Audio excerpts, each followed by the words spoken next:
Student, last lecture में हम लोगों ने पढ़ा था मांग पर असरअंदाज होने वाले अवामिल।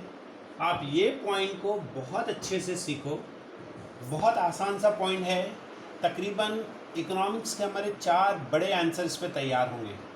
मांग पर असरअंदाज होने वाले अवामिल में हमने एक साइड में ले लिया था कीमत और दूसरे साइड में हमने लिखा था आमदनी, मौसम, आबादी, फैशन एक्सेट्रा, जिसका नाम हमने दिया था दिगर हालात।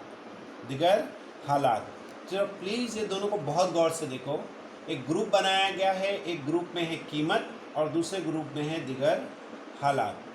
अब इकोनॉमिक्स का एक बड़ा कंसेप्ट जो हम पढ़ने जा रहे हैं वो है मांग में तगय्युर। मांग में तगय्युर, variation in demand. Variation in demand को समझने से पहले अगर आप पीछे जाते हैं तो मैंने आपको बताया था ये 2 ग्रुप है।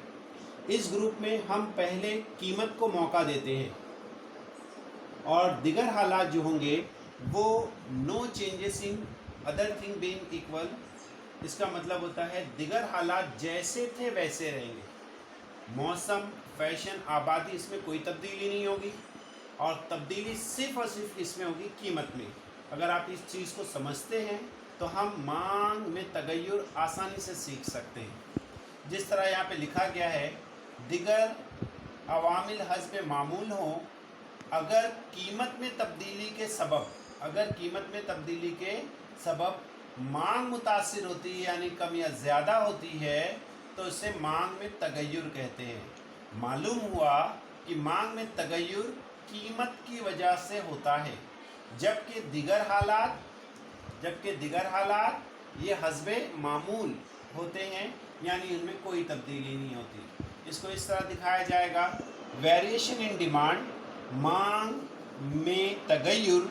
मांग में तगय्युर को हमने 2 हिस्सों में बांटा है, मांग का फैलना और मांग का सिकुड़ना। मांग में तगय्युर को हमने 2 हिस्सों में तकसीम किया।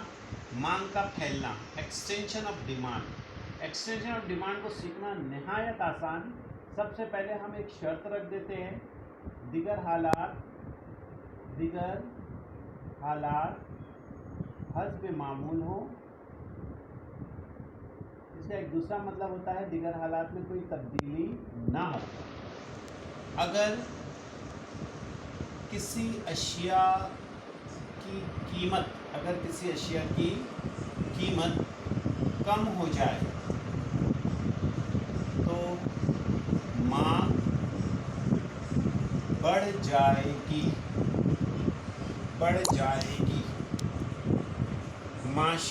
माशियात की इस्तिलाह में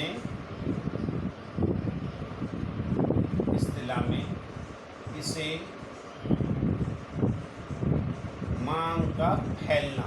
मांग का फैलना कहते हैं। दिगर हालात हस्ब मामूल हो, अगर किसी अशिया की कीमत कम हो जाए तो उसकी मांग बढ़ जाएगी। माशियात के इस्तिलाह में इसे मांग का फैलना कहते हैं। अगर मैं इसकी तरसीम बनाऊँ तो नहायत आसानी के साथ इसकी तरसीम बनाई जा सकती है। वाई महवर, एक्स महवर, सिफर। एक्स महवर पर हम लोग क्यू से जाहिर करेंगे। एक्स महवर वाई महवर पे हमने लिया है कीमत, एक्स महवर पे हमने लिया है मांग, पी क्यू। एक सिंपल इस ग्राफ में हम कोई नंबर यूज़ नहीं कर रहे हैं, अल्फ़ाबेट यूज़ करेंगे।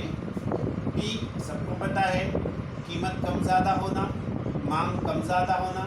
बताया दिगर हालात हस्ब मामूल हो, अगर किसी अशिया की कीमत कम हो जाए यानी कीमत P से गिरकर P1 हो जाए तो मांग बढ़कर Q से Q1 हो जाती है, यानी यहाँ पर कीमत गिर रही है और मांग बढ़ रही है।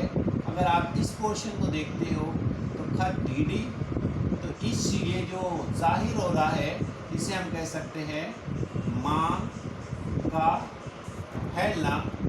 दूसरे हालात में अगर बोला जाए कि मांग के कानून को ही अगर तोड़कर बोला जाए तो मांग के कानून में मांग का फैलना और मांग का सिकुड़ना, ये दोनों को जाहिर किया जाता है।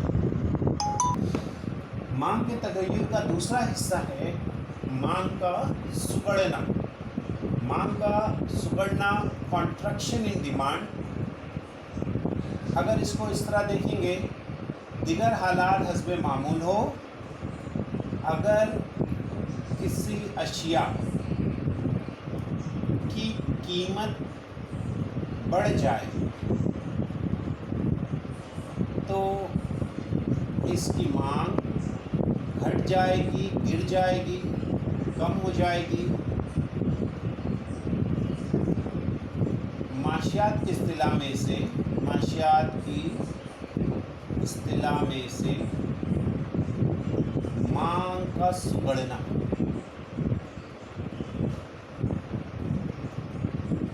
मांग का सुगड़ना, कॉन्ट्रैक्शन ऑफ डिमांड कहते हैं। मालूम हुआ कि मांग में तगय्युर कीमत की वजह से होता है। मांग, कीमत बढ़ जाए तो मांग गिर जाती है, जिसे मांग का सुगड़ना कहते हैं। अगर इसकी तरसीम बनाई जाए तो नहायत आसानी से तरसीम बनाई जा सकती है। जैसे अभी हम लोग ने मांग का फैलने की तरसीम बनाई। मांग का सुगड़ना वाई महवर, एक्स महवर, एक्स महवर पर हम लोग मांग मान लेते हैं, वाई महवर पर हमने कीमत को ले लिया है। दिगर हालात हस्बे मामूल हैं, अशिया की कीमत है पी और लोग खरीद रहे हैं क्यू। अब जैसा कि हमने बताया, दिगर हालात हस्बे मामूल, अगर किसी अशिया की कीमत बढ़ जाए, यानी पी से मैं कीमत को बढ़ाकर P1 कर दूँ तो उसकी मांग घट के क्यू से Q1 हो जाती है, जिसको बोल सकते हैं हम लोग मांग का सुगड़ना।